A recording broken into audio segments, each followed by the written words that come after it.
Hi everyone, সবাইকে পৌষ পার্বণের শুভেচ্ছা।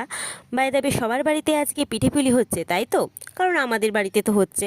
তো বিকেল থেকেই মা লেগে পড়লো ল্যাবা টানার কাজে। তারপর সকাল থেকেই মা লাতা টাতা দিয়ে রেখেছিল, আর তারপর এখানে বিকেল থেকে আমাদের ল্যাবা টানা শুরু হয়ে গেছে। আর এইদিকে আমি আর বোন মিলে ঠাকুরের পুজোর বিড়াগুলো তৈরি করছিলাম।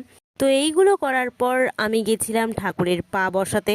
তো একে একে করে ঠাকুরের পা দিয়ে আমি ঠাকুরের পায়ের আঙুলগুলোও বসিয়ে দিলাম। কোথাও তিনটে, কোথাও চারটে, না না, পাঁচটাই করেছি। তারপর ফাইনাল লুক হচ্ছে এইটা। বাই দ্য ওয়ে, এই ডিজাইনটা আমার মা করেছে, আমি নয়। আমি তো করেছি এই ধারের ডিজাইন। তারপর লক্ষ্মী ঠাকুরের পা দেওয়ার পর আমি চলে গেছিলাম নারকেল চুড়তে, কারণ আজকের মেন খাওয়া দাওয়ার হচ্ছে পিঠে। তারপর এই দিকে আমার মা পুজো টুজো স্টার্ট করলো। পুজো শেষ হওয়ার পর আমাদের মেন কাজ স্টার্ট হলো, সেটা হচ্ছে পিঠে বানানো।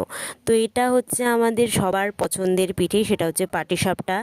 এটা ছাড়াও অনেক ধরনের পিঠে হয়েছিল। মেন হচ্ছে তো পুর পিঠে, যেটা হচ্ছে চালের গুঁড়ি দিয়ে তৈরি করা হয়। এটা ছাড়া তো আমাদের পৌষ পার্বণ অসম্পূর্ণই থাকে। যাই হোক, আমি পিঠে খেতে থাকি, তো তোমরা ভিডিওটাকে দেখতে থাকো। টাটা।